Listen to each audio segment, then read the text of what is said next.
So in his poem, Asrar-i-khudi, which is really powerful when you read, because it really rouses you. He actually kind of, in a more poetic and more accessible way, actually lays out the process of self-realization and development.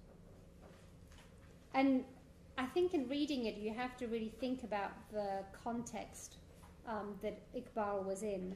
So this is kind of a time where the Muslim world is in demise, and there's colonization. And then also within, and Iqbal is very critical of the kind of pantheistic Sufism, which he saw as actually having inculcated inactivity in the idea of the annihilation of the ego.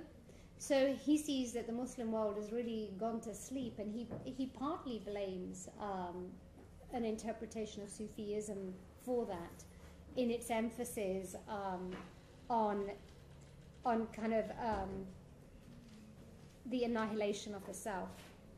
So Anne-Marie Chamor in her book says, what he's trying to do is give people a shock therapy. He's actually trying to revive an Islamic mysticism which he sees as being based on the Sharia and based on action. So in his Asrar-i-khudi, he starts with how the universe originates in the self, and the continuation of life depends on strengthening the self. And I'll read you some extracts from it, because he says it so beautifully. And I mean, this is amazing, right? So the universe originates in the self, and the continuation of life depends on the strengthening of the self. You can see this also reflects the idea of how the individual is a microcosm that's a perfect reflection of the macrocosm of the universe, that we are within one another. So he says, the form of existence is an effect of the self. Whatsoever thou seest is a secret of the self. When the self awoke to consciousness, it revealed the universe of thought. 100 words are hidden in its essence. Self-affirmation brings not self to light. And then elsewhere he says, inasmuch as the life of the universe comes from the power of the self, life is in proportion to this power. When a drop of water gets the self's lesson by heart, it makes its worthless existence a pearl. Wine is formless because its self is weak. It receives a form by favor of the cup. Although the cup of wine assumes a form, it is indebted to us for its motion. Okay, you can see some of the ideas that Mehboob was talking about earlier. So, having said that the self and the universe are inextricably linked, he then goes on to say, in the poem, he goes on to lay out that the self comes from forming ideals and bringing them into fruition.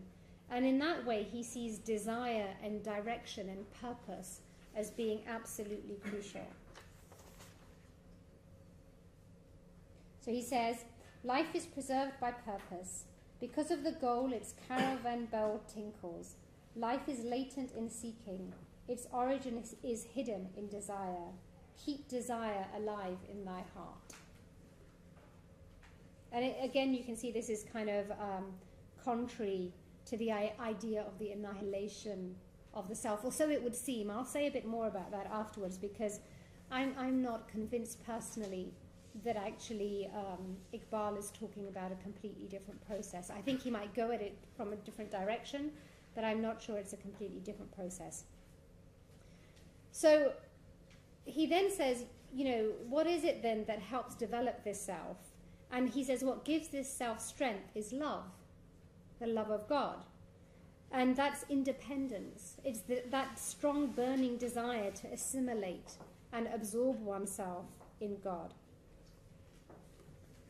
And Nicholson actually points this out, that what he's proposing in this process is that love individualizes the lover and the beloved. And so we're moving towards this personal relationship that people were talking of before the break. Okay, so some other verses. Love of God at last becomes holy God. Learn thou to love and seek a beloved.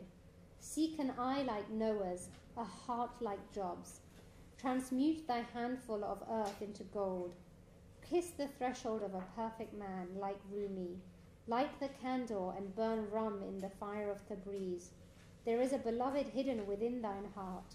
I will show him to thee if thou hast eyes to see. So he advocates this burning desire, this seeking of love. And he says what weakens it is reliance on others and asking. And you can see that this really refers to his time where he sees Muslims as having become dependent. And he's so pained by that. So he says, thy maladies are the result of indignance. This disease is the source of thy pain. It is robbing thine high thoughts of their dignity and putting out the light of thy noble imagination. And then he thinks that through this process of strengthening the self, it actually gains dominance over the outward and the inward. So for him, us acting on the external world are crucial to the inward development. The two things aren't separate. And this also relates to Mahbub's discussion about the efficient and the appreciative self, and how the self develops into that internal kind of state of stillness that's beyond time. And again, kind of attacking the dominant thought of his time, he writes whole sections on how this negation of the self and the influence of Platonic thought actually creates like a sheep's doctrine and weakens our characters and creates inaction. And by then doing that, he lays out what he sees his role as the poet, of what the role of the poet might be. And this is, it's really moving when you read Iqbal, because you really feel his anguish, you feel his pain about the state of the Muslim world. And in describing the role of the poet, he says, his thoughts dwell with the moon and the stars. He creates beauty and knows not what is ugly. He is a khidr, and amidst his darkness is the fountain of life. All things that exist are made more loving by his tears. So he is a seer in that sense, a visionary, which he's trying to call us to. So then he goes on to actually elucidate what the three stages might be in this process of self-development of this khudi. And he says the first stage is the stage of obedience, which is the stage of the camel.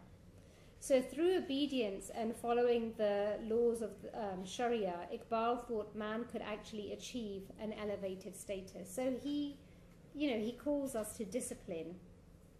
And I think this may be comparable to the stage of the nafs al-lawama, the commanding self. So in a lot of Sufi psychology theories about the development of the self, the lowest level of the self is the commanding self, and which needs disciplining. The second stage that Iqbal describes for khudi is the development of self-restraint and self-control. And he outlines the 5 pillars of Islam as being a means of gaining that self-restraint, and he goes through each of them in the poem quite beautifully.